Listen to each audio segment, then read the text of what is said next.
malam, salam sejahtera buat kita semua. Alhamdulillahirabbil alamin. Shalawatu wassalamu ala asyrafil anbiya'i wal mursalin sayyidina Muhammadin wa ala alihi wa sahbihi ajma'in. Amma ba'd. Bapak Ibu yang kami hormati, terkhusus kepada Asdar SPD calon guru penggerak angkatan 7 tahun 2022. Alhamdulillah, puji syukur kita panjatkan kehadirat Allah Subhanahu wa taala, yang mana pada malam hari ini kita sama-sama diberikan kesempatan dan kesehatan untuk ikut kegiatan diseminasi aksi nyata modul 14 budaya positif oleh Muhammad Asdar SPD sebagai calon guru penggerak. Bapak Ibu yang kami hormati, sebelum kita melangkah ke diskusi, terlebih dahulu kita persilakan kepada Bapak Muhammad Asdar SPD, calon guru penggerak angkatan 7 tahun 2022, untuk memberikan materi dan penjelasannya kepada kita semua sebagai titik 4 budaya positif. Kepada Bapak Muhammad Asdar SPD kami persilahkan dengan hormat. Terima kasih. Assalamualaikum warahmatullahi wabarakatuh. Waalaikumsalam warahmatullahi wabarakatuh. Terima kasih atas kesempatan yang diberikan kepada saya untuk menyampaikan diseminasi aksi nyata modul 1.4 tentang budaya positif, yang kayaknya kegiatan ini dilakukan secara tatap muka, tetapi karena kesibukan kita masing-masing sehingga saya memilih opsi untuk daring. Tetapi saya kira itu tidak mengurangi daripada apa yang akan saya sampaikan di dalam materi nanti. Yang selanjutnya izinkan saya untuk melakukan share screen tentang materi budaya positif modul 1.4 yang akan saya sampaikan.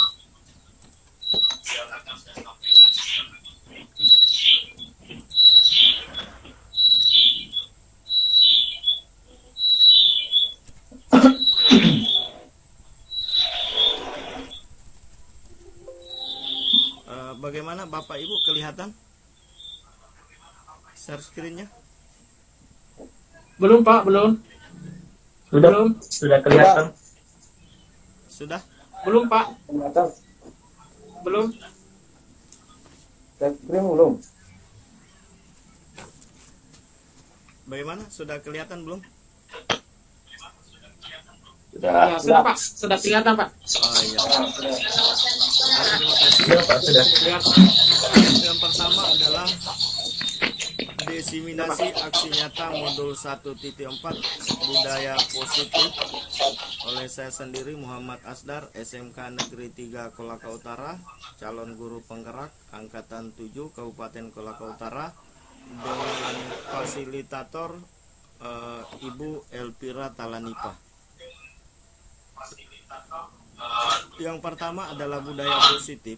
Budaya positif adalah nilai-nilai, keyakinan, kebiasaan-kebiasaan di sekolah yang berpihak kepada murid agar dapat berkembang menjadi pribadi yang sesuai dengan profil pelajar Pancasila.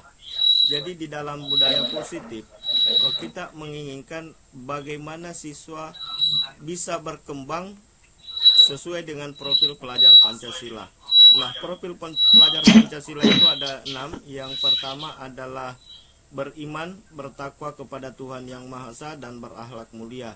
Kemudian kebinekaan global, bergotong royong, kreatif, bernalar kritis, dan mandiri. Kemudian di dalam budaya positif, ada beberapa konsep budaya positif bagaimana di dalam menciptakan siswa untuk bisa mandiri dan bertanggung jawab sesuai dengan profil pelajar Pancasila. Konsep yang pertama adalah disiplin positif, kemudian yang kedua adalah teori motivasi, yang ketiga adalah keyakinan kelas, yang keempat kebutuhan dasar manusia, yang kelima adalah posisi kontrol, dan yang keenam adalah segitiga restitusi.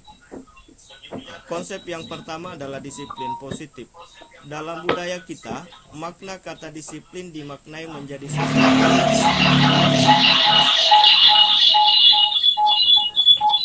Tapi mungkin Bapak Ibu dinonaktifkan speakernya, mic-nya supaya tidak terganggu. Ya, terima kasih. Saya ulangi bahwa dalam budaya kita, makna kata disiplin dimaknai menjadi sesuatu yang dilakukan seseorang pada orang lain untuk mendapatkan kepatuhan. Jadi pemahaman kita bahwa selama ini bahwa disiplin itu adalah bagaimana seseorang itu menjadi patuh. Tetapi menurut Ki Hajar Dewantara bahwa kemerdekaan adalah disitulah harus ada disiplin yang kuat. Sungguh pun disiplin itu bersifat self disiplin atau disiplin diri, yaitu kita sendiri yang mewajibkan kita dengan sekeras-kerasnya. Tetapi itu sama saja, sebab jikalau kita tidak cakap melakukan self disiplin atau disiplin diri, maka orang lainlah yang kemudian mendisiplinkan kita. Ini menurut pemikiran tokoh pendidikan kita adalah Ki Hajar Dewantara. Kemudian pemikiran Ki Hajar Dewantara ini juga sejalan dengan pandangan Dian Gosen dalam bukunya. Beliau mengatakan bahwa arti disiplin berasal dari bahasa Latin, disiplin, yang artinya belajar. Juga berasal dari akar kata yang sama dengan disiplin atau murid pengikut. Jadi pada dasarnya bahwa disiplin itu bukan mengarahkan kita untuk bagaimana kita menjadi patuh terhadap peraturan-peraturan yang ada, tetapi bagaimana kita belajar, bagaimana kita membuat siswa-siswa kita untuk merubah dirinya, merubah karakternya untuk lebih mandiri dan lebih bertanggung jawab kepada dirinya. Kemudian yang selanjutnya, Dian Gosen juga menyatakan bahwa disiplin diri dapat membuat seseorang menggali potensinya menuju kepada sebuah tujuan mulia, sesuatu yang dihargai dan bermakna. Nah, di sini bahwa kita bisa memahami bahwa disiplin itu bukan untuk bagaimana membuat siswa kita patuh, tetapi bagaimana membuat siswa kita bisa menggali potensinya menuju kepada sebuah tujuan mulia. Kata lain disiplin juga mempelajari bagaimana cara mengontrol diri kita. Nah, sebentar di dalam konsep-konsep budaya positif ini, bagaimana kita menciptakan siswa kita bisa memahami dirinya, bisa menggali pemahamannya, bagaimana dia bisa mandiri dan bertanggung jawab. Kemudian konsep yang kedua adalah tentang teori motivasi. Yang pertama adalah untuk menghindari ketidaknyamanan. Konsep yang ke motivasi ini adalah motivasi yang paling rendah dari motivasi perilaku manusia. Biasanya perilaku ini adalah menghindari hukuman. Artinya ketidaknyamanan kita akan menimbulkan sesuatu pertanyaan. Apa yang akan terjadi ketika saya lakukan? Nah, itulah budaya konsep motivasi inilah yang akan kita bahas nantinya di konsep yang terakhir. Yang kedua adalah untuk mendapatkan imbalan atau penghargaan dengan orang lain. Di sini akan menimbulkan pertanyaan bahwa apa yang saya dapatkan ketika saya lakukan ini. Jadi misalnya di dalam sekolah kita, siswa kita melakukan atau mematuhi aturan-aturan yang ada, pemikirannya apa yang bisa dia dapatkan ketika dia melakukan itu. Ini adalah konsep teori motivasi yang kedua. Jadi konsep ini tidak merubah siswa menuju kepada kelakuannya atau tanggung jawabnya terhadap dirinya sendiri, tetapi dia berpikir apa yang dia dapatkan. Kemudian konsep yang ketiga adalah teori motivasi yang ketiga adalah untuk menjadi orang yang mereka inginkan dan menghargai diri sendiri dengan nilai-nilai yang dia percaya.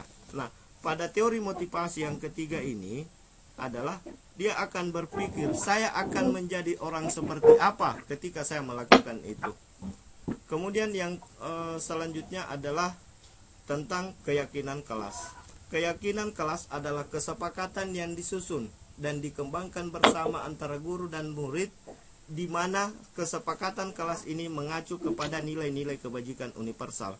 Nah, disinilah letak perbedaannya antara peraturan tata tertib sekolah dengan keyakinan kelas. Proses penyusunan keyakinan kelas ini tetap mengacu kepada peraturan tata tertib sekolah. Tetapi di tata tertib sekolah itu lebih mengarah kepada hukuman. Hukuman itu bukan hanya berarti hukuman fisik, tetapi juga hukuman verbal. Misalnya adalah kata-kata yang menyakiti siswa. Tetapi di keyakinan kelas adalah bagaimana kita mengembangkan kesepakatan antara siswa dengan guru untuk bagaimana dia bisa menimbulkan atau untuk untuk nilai-nilai kebajikan universal. Misalnya tadi bahwa dia akan menjadi seperti apa ketika dia lakukan itu. Contoh, ketika siswa terlambat, siswa tidak boleh terlambat. Di dalam tata tertib bahwa dia akan dikasih poin. Poin itu kan mengarah kepada hukuman. Tetapi di dalam keyakinan kelas itu lebih mengarah kepada apa nilai yang diperoleh ketika dia tidak terlambat. Tentunya adalah dia menghargai waktu, menghargai dirinya sendiri.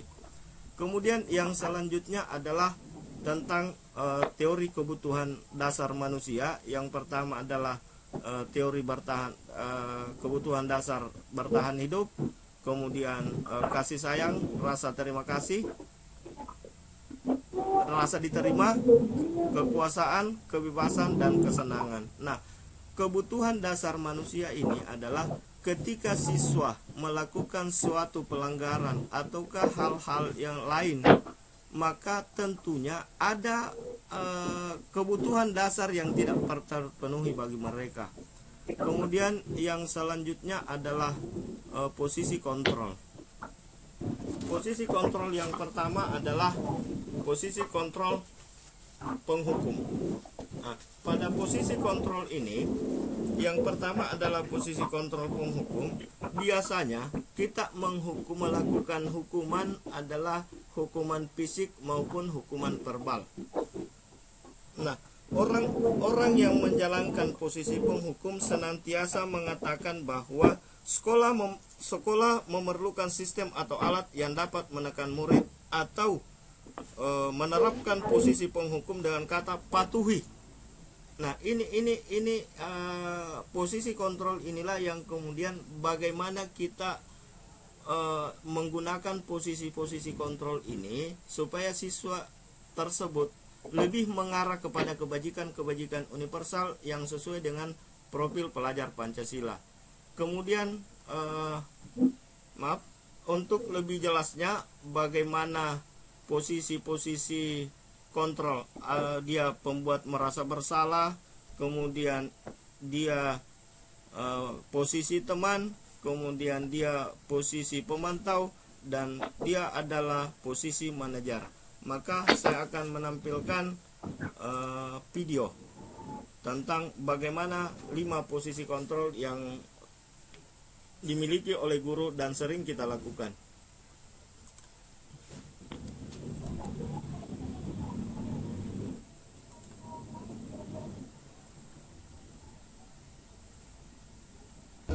Bapak Ibu, suaranya kelihatan? Kedengaran? Salam bahagia Ibu. Ya, Bagus Pak, suaranya kedengaran Pak. Kedengaran nih Pak. Kedengaran, Pak Guru hebat. Kedengaran, Dalam penerapan disiplin positif restitusi, Salah satu program yang dikembangkan adalah 5 posisi kontrol. 5 posisi kontrol dalam restitusi adalah proses perjalanan seorang pendidik agar dapat mengenali dirinya. Pada video kali ini, kita akan membahas tentang 5 posisi kontrol yang dikembangkan oleh Diane Gosson dan contoh penerapannya.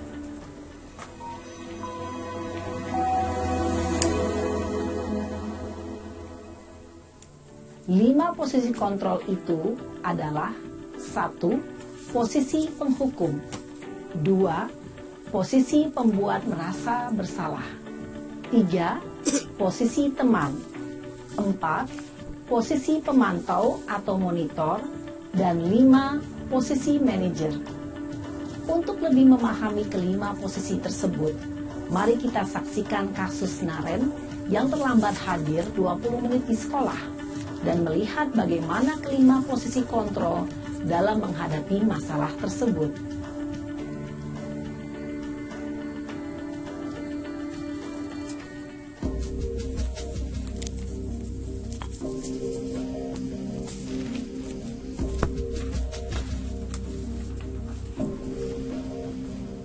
Naren! Sini kamu! Selamat pagi, Bu. Selalu terlambat. Kamu deh, pasti terlambat. Maaf, Bu. Saya... Apa? Apa coba? Alasan kamu apa lagi? Kapan sih kamu tidak terlambat? Malas sekali ya kamu jadi anak. Saya... Dasar pemalas. Gak kapok-kapok sih kamu. Sudah berapa kali terlambat? Sana, kamu keliling lapangan basket 2 kali. Kenapa saya harus keliling lapangan basket, Bu? Kenapa? Kamu mau lawan ibu? Berani-beraninya jawab. Sudah terlambat, masih berani jawab pula. Sekarang, keliling lapangan basket 5 kali sekalian. Biar kapok. Cepat. Pergi sana ke lapangan basket. Posisi penghukum biasanya berbicara dengan nada tinggi, menghardik, menunjuk-nunjuk, menyakiti, dan menyindir. Hukuman bisa berupa fisik maupun psikis. Ibu dan bapak guru hebat, dampak yang terjadi pada murid ketika guru berada pada posisi penghukum adalah murid cenderung akan memberontak, bahkan menyimpan dendam.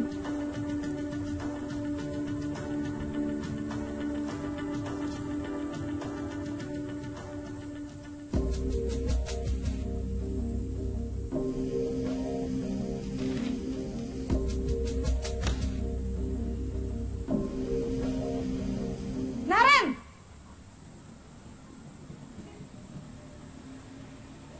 Selamat pagi, Bu. Naren. Kamu kenapa terlambat lagi, nak? Ya Tuhan, Naren. Kamu senang ya bikin ibu susah ya?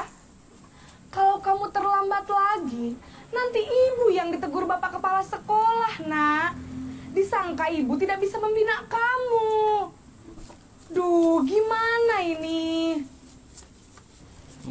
Maaf, Bu. Duh, Gusti Naren. Kamu suka ya kalau ibu ditegur bapak kepala sekolah? Terus, sekarang ibu harus tulis apa ini di buku absen? Ini kamu sudah sering terlambat loh. Ibu harus apa coba? Maaf, Bu. Maaf sekali. Ya sudah, lain kali jangan bikin ibu susah lagi ya, nak ya. Ibu tidak akan kuat lagi kalau kamu begini terus. Bisa jantungan kalau ibu ditegur bapak kepala sekolah. Sana cepat ke kelas. Maaf ya, Bu. Maaf sekali. Posisi pembuat rasa bersalah berbicara dengan nada tenang, cenderung lembut. Namun kata-kata yang diutarakan membuat murid merasa menjadi orang yang gagal. Memandang buruk dirinya sendiri, merasa tidak berharga, dan tidak sanggup membahagiakan orang lain. Ketika guru mengambil posisi pembuat rasa bersalah, murid akan menganggap dirinya yang bersalah dan ia akan menyimpan emosi negatif tersebut di dalam dirinya.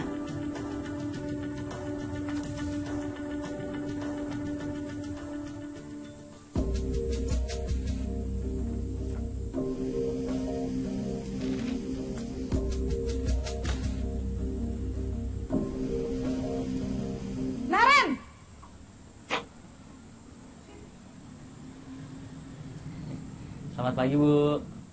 Wah, sudah jam berapa ini, Nak? Terlambat lagi ya, sayang. Iya, Bu. Habis ibu saya lupa bangunkan saya, Bu. Kamu malah menyalahkan ibu kamu. Kamu bukannya anak yang larinya paling kenceng. Kok terlambat sih? Iya, Bu. Saya memang terlambat bangun tadi. Jadi, biarpun saya lari kencang, tetap gak kekejar, Bu. Ya sudah sana. Nanti lain kali larinya lebih kenceng lagi ya. Biar gak terlambat lagi. Bikin seneng ibu. Demi ibu. Bisa kan? Bisa lah, Bu. Ya sudah sana masuk kelas. Ibu beresin urusan absen kamu. Kamu ini ada-ada saja. Dalam posisi teman, guru berbicara dengan nada suara ramah, akrab, cenderung bersenda gurau untuk menjaga suasana tetap santai. Murid akan merasa senang, aman, dan akrab dengan guru. Identitas yang tercipta adalah identitas sukses atau berhasil. Namun, perlu diingat, karena ini masih dorongan eksternal, maka ada faktor ketergantungan dari murid kepada orang tertentu. Di sini, guru absennya, sehingga di lain waktu, murid bisa berperilaku baik, namun hanya kepada orang-orang tertentu saja.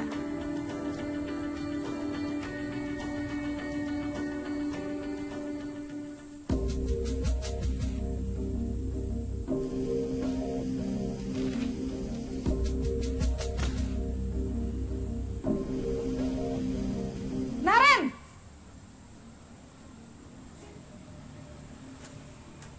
Selamat pagi, Bu.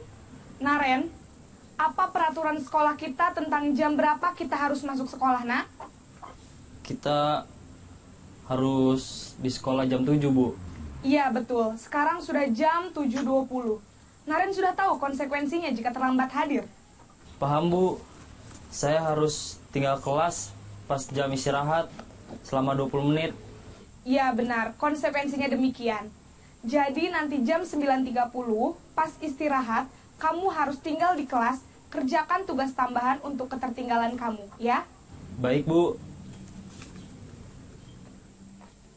Posisi pemantau mengandalkan penghitungan atau data untuk mengontrol murid. Guru mengarahkan murid berdasarkan peraturan dan konsekuensi. Seorang pemantau menunjukkan bahasa tubuh dan ekspresi wajah yang datar dan cenderung formal.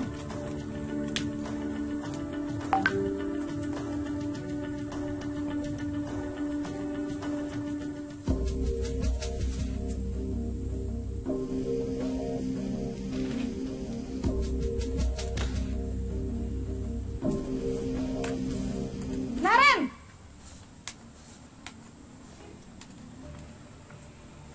Selamat pagi, Bu. Selamat pagi, Naren. Maaf, Bu. Saya terlambat. Iya, sekolah masuknya jam 7, sekarang sudah jam 7.20. Jadi sekarang bagaimana ini, Naren? Maaf, Bu. Saya lupa setel alarm saya semalam. Baiklah, menurut kamu, keyakinan sekolah yang mana yang perlu kamu tingkatkan? Menghargai diri sendiri dan orang lain mungkin ya, Bu. Setuju. Jadi, apakah Naren meyakini prinsip saling menghormati tersebut? Iya, Bu. Saya meyakininya. Apakah Naren bersedia memperbaiki masalah keterlambatan ini? Bersedia, Bu. Bagaimana kamu akan perbaiki masalah keterlambatan ini?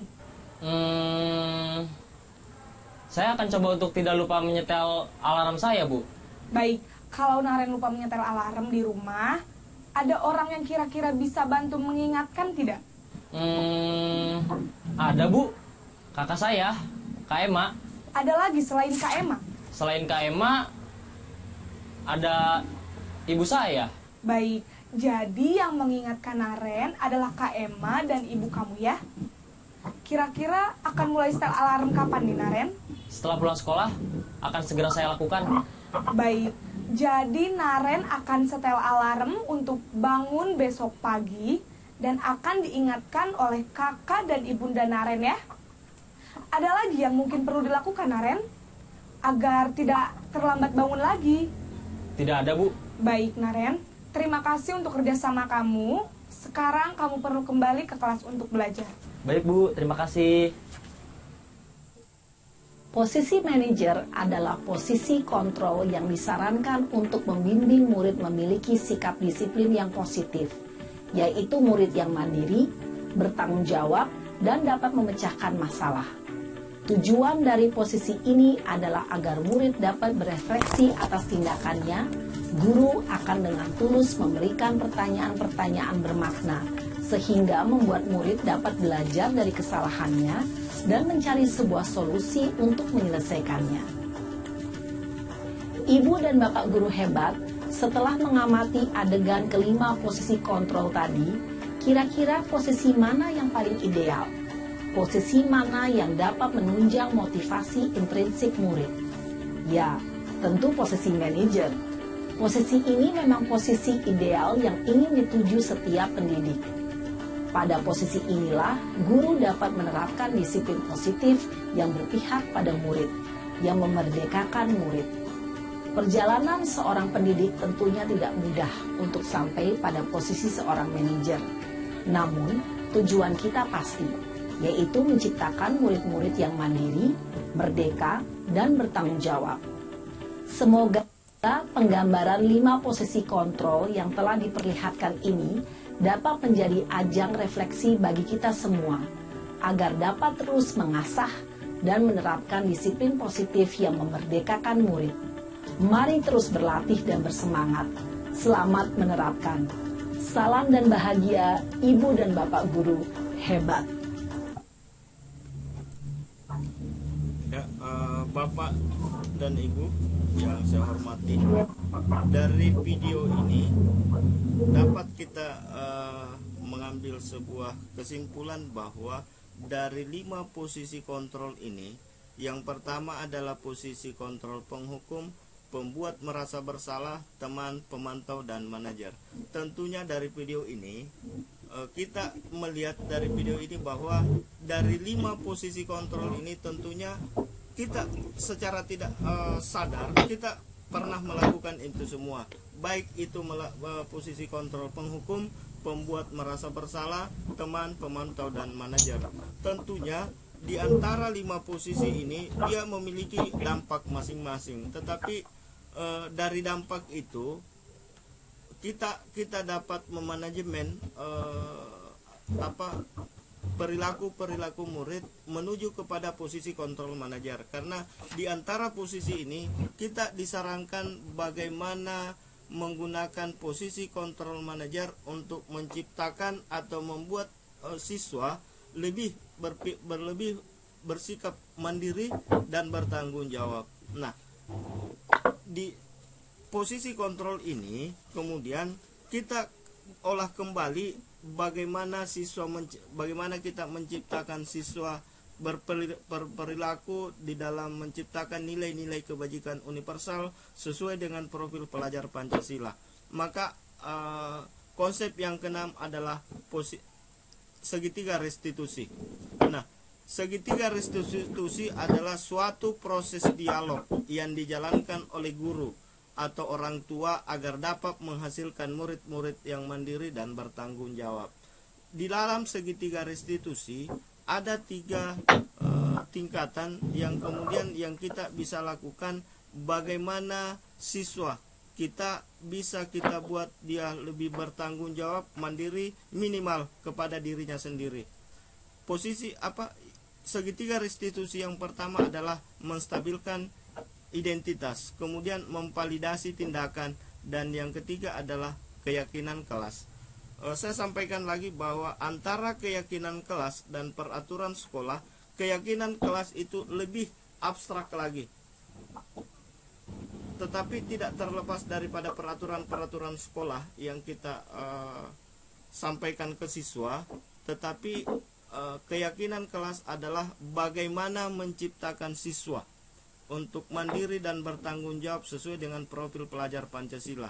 Kemudian peraturan kelas, saya rasa bahwa dia lebih mengarah kepada hukuman. Nah, bagaimana konsep segitiga restitusi? Maka kita simak video berikut.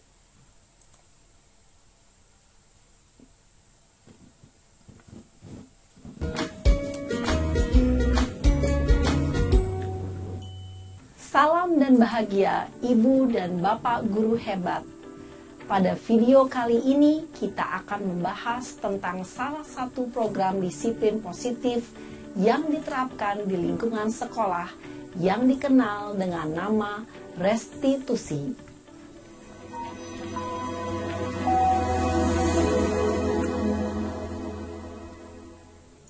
Restitusi dikembangkan oleh pakar pendidikan Diane Gosson, berlandaskan pada teori kontrol Dr. William Glasser. Segitiga restitusi adalah suatu proses dialog yang dijalankan oleh guru atau orang tua agar dapat menghasilkan murid yang mandiri dan bertanggung jawab. Pada saat guru di posisi manajer, aspek yang dikembangkan pada murid adalah motivasi intrinsik, sehingga penanaman nilai-nilai kebajikan dapat tumbuh dan berkembang menjadi suatu kebiasaan positif yang akhirnya membentuk karakter murid. Proses dialog ini terdiri dari 3 langkah yang digambarkan pada ketiga sisi pada segitiga restitusi. Sisi pertama adalah menstabilkan identitas. Sisi yang kedua adalah validasi tindakan yang salah. Dan sisi yang ketiga adalah menanyakan keyakinan. Ibu dan Bapak guru, berikut ini akan ditunjukkan bagaimana seorang guru berada dalam posisi manajer menggunakan penerapan segitiga restitusi.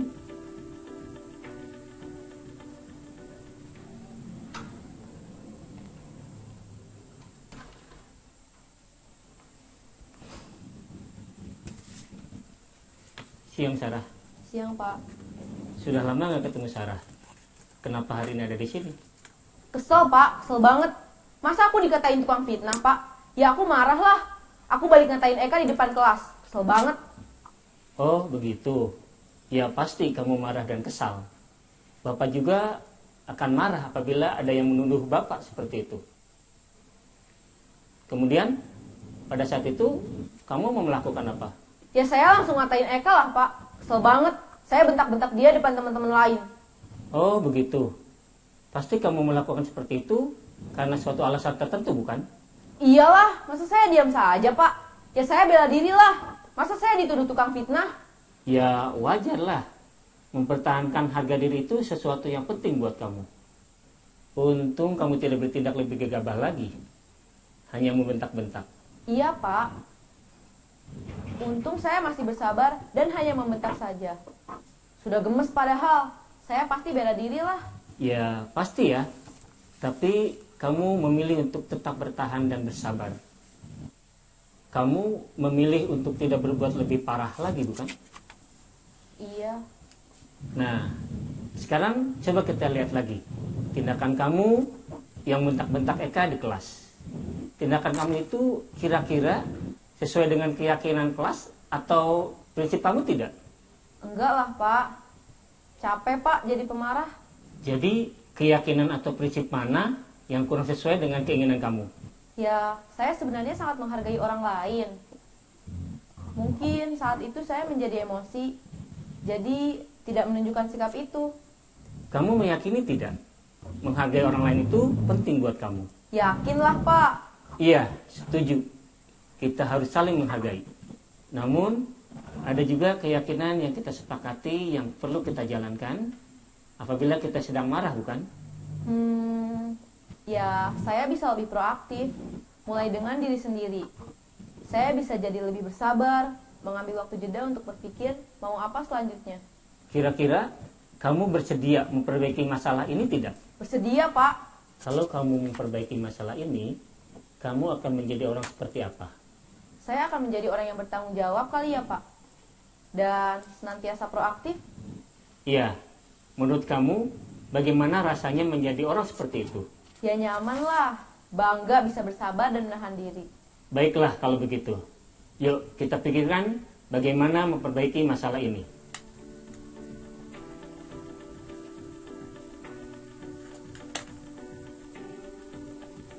Ibu dan Bapak guru hebat, baru saja kita menyaksikan contoh bagaimana seorang guru berada dalam posisi manajer menggunakan penerapan segitiga restitusi Mari kita bahas satu persatu.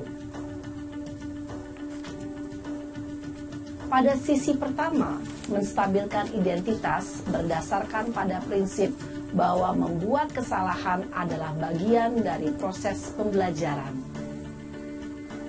Sisi pertama dari segitiga ini berperan menggeser identitas murid dari identitas gagal ke identitas sukses.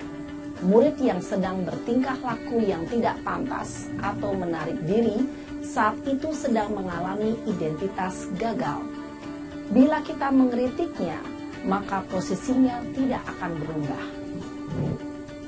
Kita bisa mengajukan pernyataan-pernyataan ini. 1. Membuat kesalahan sesuatu yang wajar. 2. Manusia tidak ada yang sempurna. 3. Kita bisa memperbaiki masalah ini. 4. Saya tidak menanyakan kesalahannya. Saya lebih fokus bagaimana memperbaiki masalah ini. 5. Apakah saat ini kamu tengah menjadi orang yang baik untuk dirimu sendiri?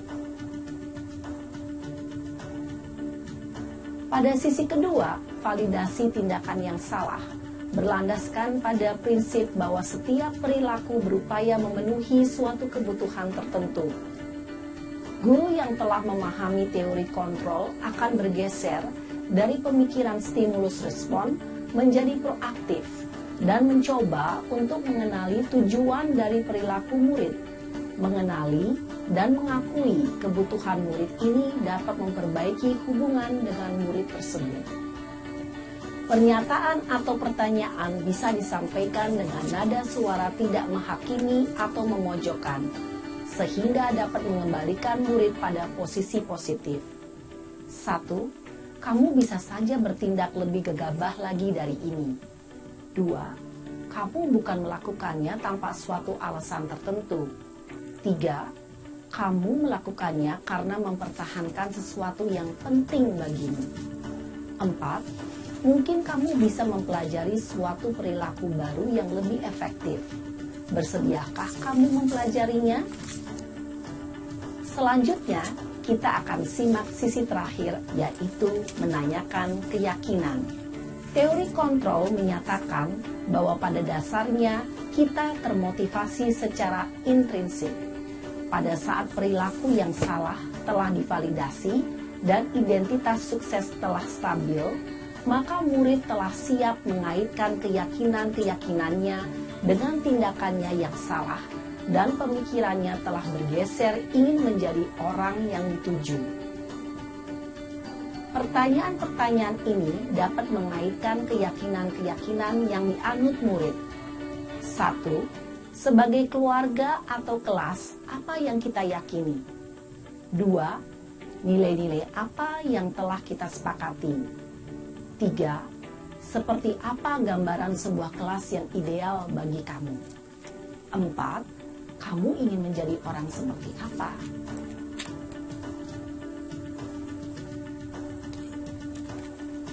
Dalam menerapkan segitiga restitusi, perlu diperhatikan beberapa hal, yaitu 1.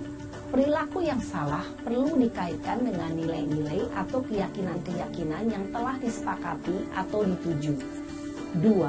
Kesediaan orang yang melakukan kesalahan untuk memperbaiki masalah. 3.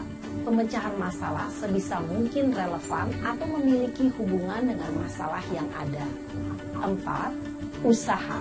Perlu adanya suatu usaha perbaikan dari pihak yang berbuat kesalahan. 5. Waktu. Perlu didedikasikan waktu dari pihak yang berbuat kesalahan. Tanyakan kapan akan mulai diberlakukan usaha untuk memperbaiki masalah. Dengan memahami struktur penerapan segitiga restitusi, diharapkan guru dapat menerapkan posisinya sebagai manajer dengan mengajukan pertanyaan-pertanyaan bermakna yang dapat membuat murid menjadi lebih percaya diri, bertanggung jawab, dan mandiri.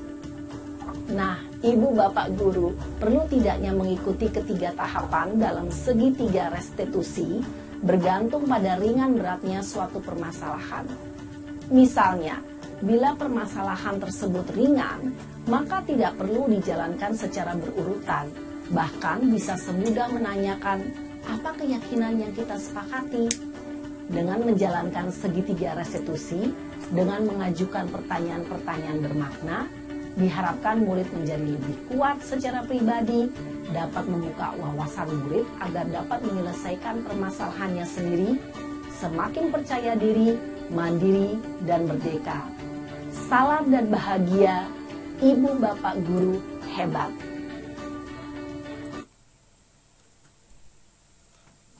Ya, demikian video tadi tentang bagaimana kita melakukan langkah segitiga restitusi di dalam menangani permasalahan siswa yang dilakukan.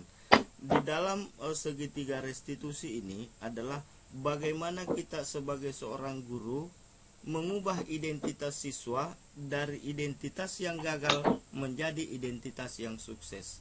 Kita di dalam menangani setiap permasalahan yang dilakukan oleh siswa atau setiap perilaku yang dilakukan oleh siswa, kita diharapkan bukan untuk memperbesar-besar masalah yang dihadapi, tetapi kita memberikan solusi dari apa masalah yang dihadapi, sehingga siswa lebih percaya diri, dia lebih percaya diri, kemudian mandiri dan lebih bertanggung jawab sesuai dengan profil pelajar Pancasila yang kita harapkan.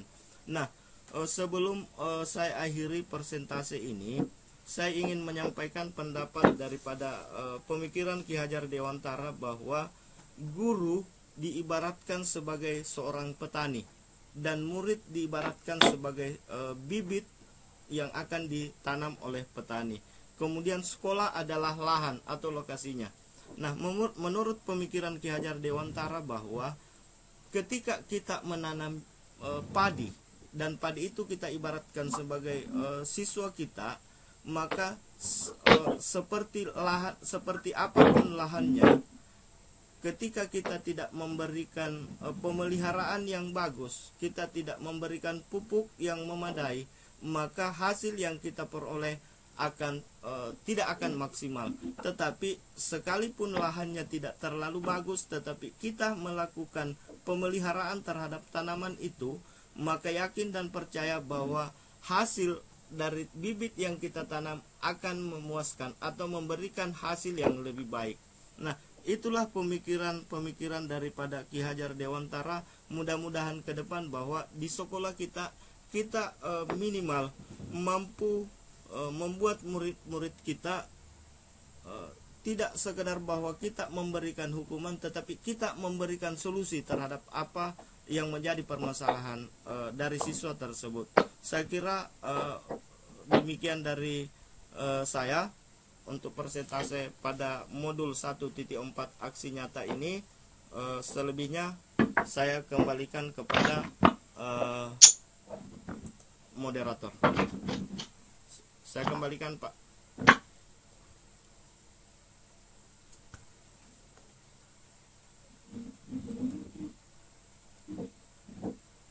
Ya, oke, terima kasih Bapak Muhammad Asdar PD, calon guru penggerak angkatan materi dan penjelasan yang disampaikan berdasarkan dengan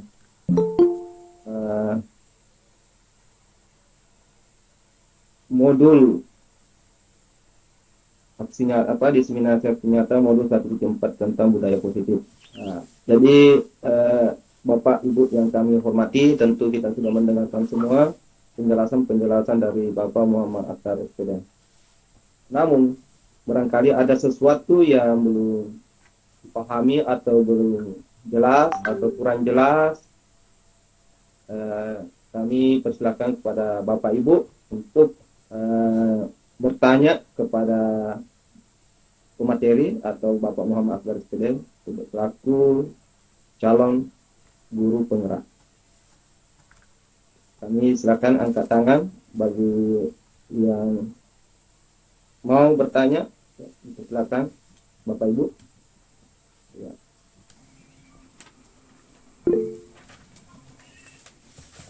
Ya, jangan lupa ya sebut nama untuk sebelum mengajukan pertanyaan.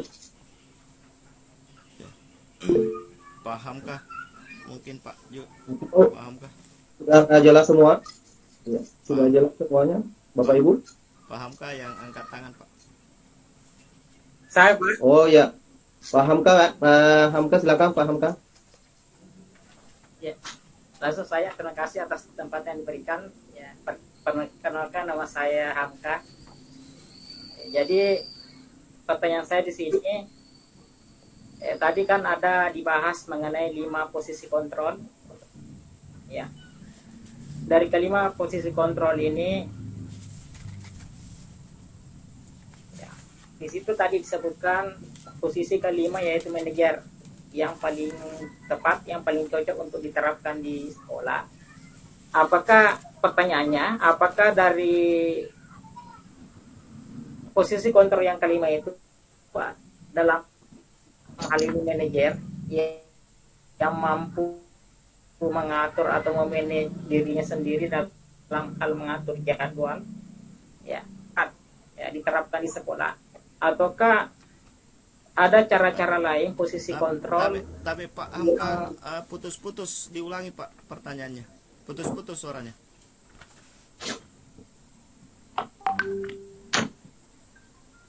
Ya, oke, saya ulangi kembali.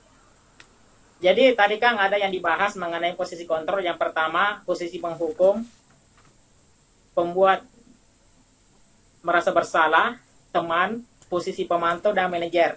Nah, pertanyaan saya, tadi kan disebutkan bahwa yang paling tepat diterapkan di sekolah adalah posisi manajer. Ya, posisi yang kelima. Nah, pertanyaannya di sini, apakah posisi manajer ini adalah memang posisi kontrol yang paling tepat diterapkan di setiap sekolah, ataukah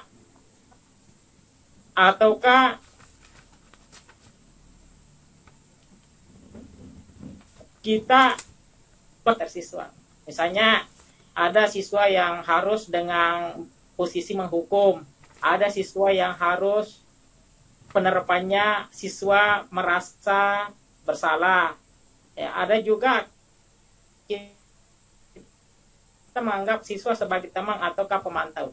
Ya, mungkin bisa dipahami Pak pertanyaan saya. Oh iya Pak, bisa. Oke. Oke. Pak Hamka. Ya, jadi langsung saja ya, mungkin kepada materi atau pada Bapak Muhammad Presiden, calon guru penggerak. Jadi saya bacakan pertanyaannya, apakah posisi manajer memang posisi yang sangat paling tepat untuk diterapkan di sekolah, atau penerapannya harus disesuaikan dengan karakter siswa? Nah, seperti itu Pak. Ya, kami persilakan kepada Bapak Muhammad Presiden. Oke, terima kasih atas pertanyaannya Pak Hamka. Saya ulangi pertanyaannya bahwa apakah posisi kontrol manajer yang paling tepat diterapkan di sekolah? Nah, dari pertanyaan itu sudah pasti bahwa itu adalah yang paling tepat. Nah, karena di dalam posisi manajer kita bukan bagaimana membesar-besarkan masalah terhadap siswa yang dihadapi, tetapi kita mencarikan sebuah solusi terhadap apa yang dihadapi. Kenapa seperti itu adalah bagaimana kita merubah identitas siswa tersebut dari identitas gagal menjadi identitas yang sukses. Nah, pertanyaan yang selanjutnya, bagaimana menghadapi siswa ketika kita menganggap bahwa siswa dengan karakter ini cocoknya kita terapkan adalah posisi penghukum, ataukah dia dalam posisi teman atau pemantau, seperti itu, paham ya? Ya. Nah, saya kembali lagi dalam 5 kebutuhan dasar manusia, bahwa siswa kita ketika dia melakukan sebuah perilaku yang kemudian bertentangan dengan nilai-nilai profil pelajar Pancasila, tentunya ada kebutuhan dasar yang mereka tidak penuhi, atau ada kebutuhan dasar yang tidak terpenuhi. Nah, karena terpenuhinya kebutuhan-kebutuhan itu, maka siswa cenderung untuk melakukan sebuah kesalahan. Nah, dari pertanyaan itu, apakah kita melakukan posisi kontrol penghukum karena melihat karakter siswa tersebut? Nah, kita kembali lagi bahwa ada segitiga restitusi yang kita perlu terapkan. Karena siswa melakukan sebuah pelanggaran atau siswa melakukan sebuah perilaku, tentunya ada sebabnya. Kita tidak serta-merta bahwa karakter anak seperti ini karakter anak seperti ini, maka posisi kontrol yang harus kita terapkan adalah posisi kontrol penghukum, ataukah posisi kontrol posisi teman, atau merasa bersalah, atau pemantau. Nah, kita melihat dulu, kita jalankan segitiga restitusi. Dengan yang pertama adalah menstabilkan identitas. Kenapa dia seperti itu? Kemudian validasi tindakannya. Dengan validasi tindakan yang kita lakukan, tentunya kita sebagai seorang guru pasti kita tahu bahwa siswa ini melakukan kesalahan karena apa. Kemudian kita menanyakan keyakinan kelas. Perlu lagi saya sampaikan bahwa antara keyakinan kelas dengan peraturan tata tertib sekolah, peraturan tata tertib sekolah yang kita pahami bahwa di dalam peraturan ada sanksi. Ada sanksi, berarti lebih mengarah kepada penghukum. Tetapi keyakinan kelas adalah turunan atau manifestasi daripada tata tertib kita.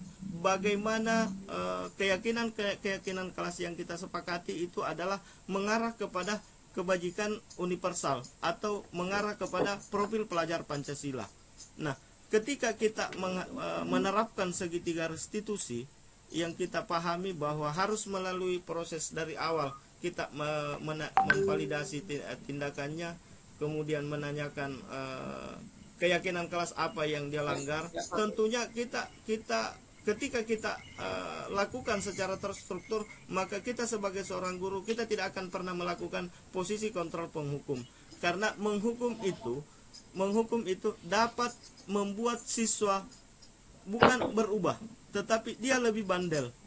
Bahkan dia akan membenci guru, atau dia akan membenci kita, bahkan memusuhi kita, bahkan mata pelajaran kita dia tidak senang. Saya kira teman-teman bapak dan ibu guru, tentunya dari 5 posisi kontrol ini secara tidak sadar semuanya pernah kita lakukan, dan tentunya kita dapat menilai bahwa posisi mana kira-kira yang lebih disarankan untuk kita terapkan. Saya kira dari saya, pahamkah? Mungkin seperti itu penjelasan dari saya. Terima kasih. Assalamualaikum warahmatullahi wabarakatuh. Ya, cukup Pak. Oke, terima kasih atas pertanyaannya dan sudah terjawab oleh pemateri. Selanjutnya, apa masih ada Bapak Ibu yang mau ditanyakan?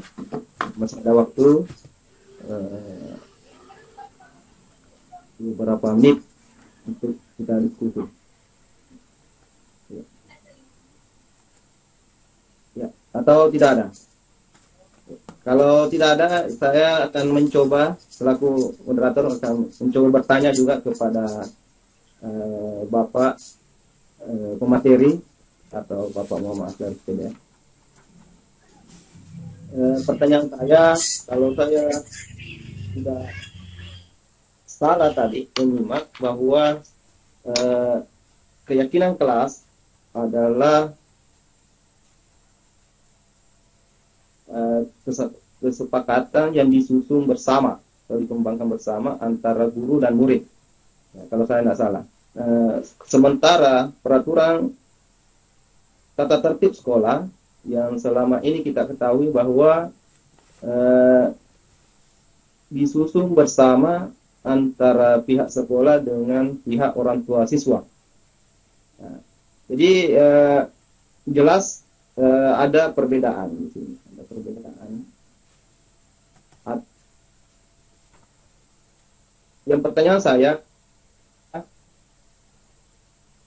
apakah keyakinan kelas ini tidak melibatkan orang tua dalam antara guru dan siswa, atau masing-masing guru pribadi dengan kesepakatan siswa bagi kelas yang diajar? Nah, itu sekedar itulah pertanyaan saya. Terima kasih. Assalamualaikum warahmatullahi wabarakatuh. Ya, waalaikumsalam warahmatullahi wabarakatuh. Terima kasih atas pertanyaannya. Dari pertanyaan tadi bahwa apakah tata tertib yang disusun bersama kesepakatan antara guru dan orang tua siswa dan keyakinan kelas. Seperti itu Pak pertanyaannya. Iya. Nah, ya. Perlu saya sampaikan bahwa antara tata tertib dengan keyakinan kelas itu adalah sesuatu yang berbeda. Peraturan tata tertib sekolah adalah lebih mengarah kepada posisi kontrol penghukum. Kita tahu sendiri bahwa di dalam setiap item tata tertib sekolah ada sanksi. Ada sanksi atau ada poin-poin jumlah poin ketika dia melanggar ini. Kemudian keyakinan kelas adalah lebih mengarah kepada mencari sebuah solusi untuk menciptakan murid-murid kita lebih mandiri dan lebih bertanggung jawab. Nah, pertanyaannya tadi bahwa apakah tidak melibatkan orang tua siswa dalam melakukan dalam melakukan sebuah kesepakatan keyakinan kelas. Nah, dari pertanyaan ini antara peraturan dan tata tertib sekolah atau antara peraturan atau tata tertib sekolah dengan keyakinan kelas disusun bersama antara guru dengan siswa. Apakah secara pribadi ataukah wali kelas? Nah, sebenarnya idealnya penyusunan keyakinan kelas adalah antara guru bersama harus seragam sebenarnya kalau kita bicara ideal. Tetapi kalau kita tidak bisa terjadi seperti itu, maka wali kelas minimal memberikan sebuah keyakinan kelas. Tentunya keyakinan kelas yang kita susun adalah lebih mengarahkan murid kita di dalam menyelesaikan sebuah permasalahan. Nah, tentunya dengan langkah-langkah segitiga restitusi, sehingga kita bisa melihat siswa kenapa dia melakukan seperti itu. Apa kebutuhan dasar dia yang tidak terpenuhi, sehingga kita tidak salah dalam mengambil keputusan atau langkah dalam menyelesaikan masalah itu. Saya yakin dan percaya bahwa sekali lagi saya sampaikan bahwa teman-teman Bapak dan Ibu guru, 5 posisi kontrol yang kita pahami, yang saya sampaikan tadi secara tidak sengaja kita sudah pernah menerapkan semuanya. Tetapi tanpa juga kita sadari bahwa posisi manajer juga pernah kita lakukan. Walaupun kita tidak bisa berbohong bahwa lebih banyak kita melakukan posisi penghukum. Mungkin setelah kegiatan ini, saya kira dengan beberapa materi tadi, dengan video-video yang saya tampilkan, kita bisa merubah bagaimana di dalam menyelesaikan masalah kita. Saya kira mulai besok dan seterusnya, coba kita melakukan sebuah perubahan. Karena di dalam sekolah memang sangat dibutuhkan bagaimana kita berkolaborasi antara teman yang satu dengan teman yang lain. Entahkah sesama guru ataukah sesama wali kelas, bagaimana mendudukkan sebuah persoalan ini sehingga keyakinan kelas itu bisa terbentuk seragam di dalam sekolah. Bisa lebih idealnya seperti itu, sehingga siapapun guru yang menangani setiap permasalahan itu langkah yang kita lakukan sama. Kemudian pelanggaran yang dilakukan oleh siswa, tentunya karena kita memiliki keseragaman keyakinan kelas, tentu kita tahu keyakinan kelas mana yang dia langgar. Nah, di dalam keyakinan kelas ada hal-hal tertentu yang kemudian bagaimana siswa itu lebih bertanggung jawab. Contoh, dia terlambat. Keyakinan kelas yang dia langgar adalah dia tidak menghargai waktu, tidak menghargai dirinya sendiri dengan berbagai macam alasan. Kenapa seperti itu? Karena ada kebutuhan dasar seorang siswa yang tidak terpenuhi. Contoh, karena siswa takut dihukum, tentunya kenapa terlambat? Meletus ban motorku, Pak. Padahal tidak.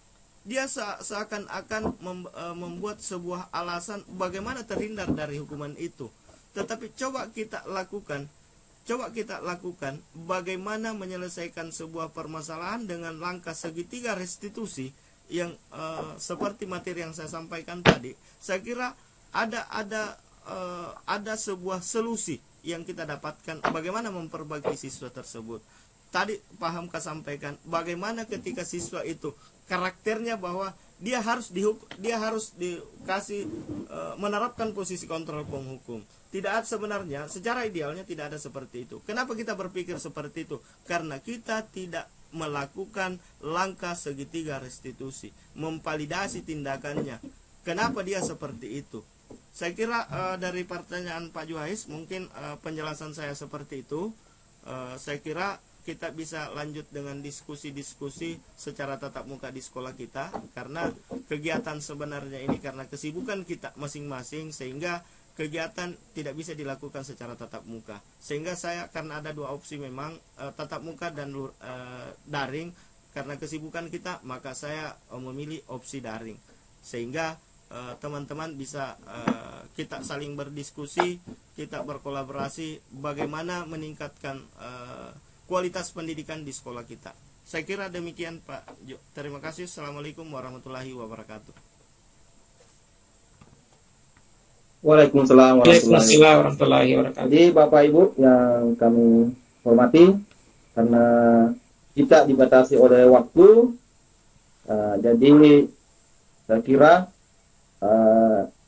cukup untuk pertemuan kita malam ini yang disampaikan oleh pemateri dalam kegiatan diseminasi aksi nyata modul 1.4 budaya positif. Saya kira sangat luar biasa ilmu yang kita dapatkan malam ini. Mudah-mudahan apa yang kita dengarkan, kita dapat bermanfaat buat kita semua. Namun Bapak Ibu, Allah Subhanahu wa taala, semoga kegiatan kita ini diberkahi oleh Allah Subhanahu wa taala. Dan doa saya pimpin sesuai dengan ajaran syariat Islam. Bismillahirrahmanirrahim. Alhamdulillahirabbil alamin, hamdan syakirin, hamdan naimin, hamdan yu'afi ma huwa yukafi mazida. Ya Rabbana lakal hamd kama yang bagi bijalalika wa wajhikal karim wa azim sultan. Ya Allah, ya Rahman, ya Rahim, kami bersyukur pada malam ini Engkau telah mempertemukan kami dalam kegiatan diseminasi aksi nyata modul 1.4 budaya positif oleh Bapak Muhammad Asdar SPD. Semoga kegiatan kami ini mendapat berkah dan petunjuk darimu. Ya Allah, ya Ghaffar, ya Ghafur, ampunilah segala dosa dan kesalahan kami, dosa dan kesalahan orang tua kami, dosa dan kesalahan para guru-guru kami, dan dosa kesalahan para pemimpin kami. Ya Allah, ya syukur, ya Allah, jadikanlah kami sebagai hamba yang bersyukur kepadamu agar hidup kami menjadi makmur. Janganlah Engkau jadikan kami sebagai hamba-hamba yang kufur terhadap nikmat-Mu, agar hidup kami tidak hancur lebur. Rabbana salamna anfusana wa illam taghfir lana wa tarhamna lanakunanna minal khasirin. Rabbana la tuzigh qulubana ba'da idh hadaytana wa hab lana min ladunka rahmah innaka antal wahhab. Rabbana atina fid dunya hasanah wa fil akhirati hasanah wa qina adzabannar. Subhana rabbika rabbil izzati amma yasifun wa salamun alal mursalin walhamdulillahi rabbil alamin. Assalamualaikum warahmatullahi wabarakatuh. Waalaikumsalam warahmatullahi wabarakatuh. Waalaikumsalam warahmatullahi wabarakatuh. Bapak Ibu mungkin bisa diaktifkan kamera semua.